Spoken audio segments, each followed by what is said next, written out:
Tell me about Kisetsu. Kisetsu is Japanese for season, and what this section is about is how the seasons and the change of seasons influence the Japanese and the things that they do, maybe even the things that they eat, what kind of clothes they wear.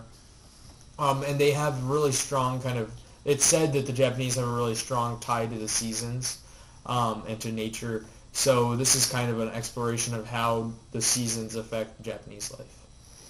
Okay, so what's the biggest effect on Japanese life then with the seasons? Well, one of the biggest things is that there's really important festivals placed throughout the year. And examples would be like in spring, everyone goes to see cherry blossom. Hanami.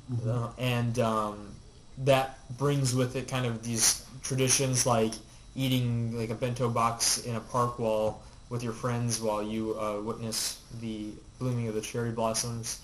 And and drinking with your friends in the park. And then in wintertime, there's, of course, the New Year Festival and the kind of traditional cleaning out of the house and dusting to bring in good luck and usher in the new year. And with that tradition, they make their own rice. Many people make their own rice cakes and eat rice cakes. And then, of course, the autumn festivals, Obon Festival.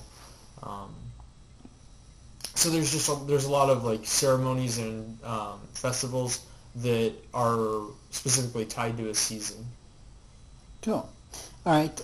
So what's the story with Japanese architecture with regard to seasonal climates? Well, Japanese architecture has, from the beginning, been influenced by the climate of their country.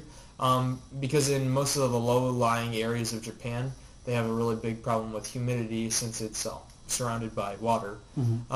And one of the things that they've used to kind of combat this humidity is that they raise the floors of houses so they're not on the wet ground.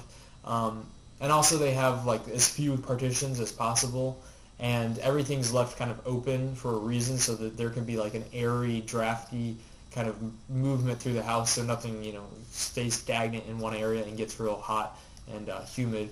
So it provides for comfort, but they also have a problem with heating because of this. So some houses in like northern Japan or in high altitude areas in Japan are surrounded by heavy straw to insulate them, and that's to try and combat the heat. But a lot of times in Japan, because they've built their houses for the long summer months of heat, in the winter they kind of suffer by just turning on a kerosene furnace and huddling up and trying to stay warm.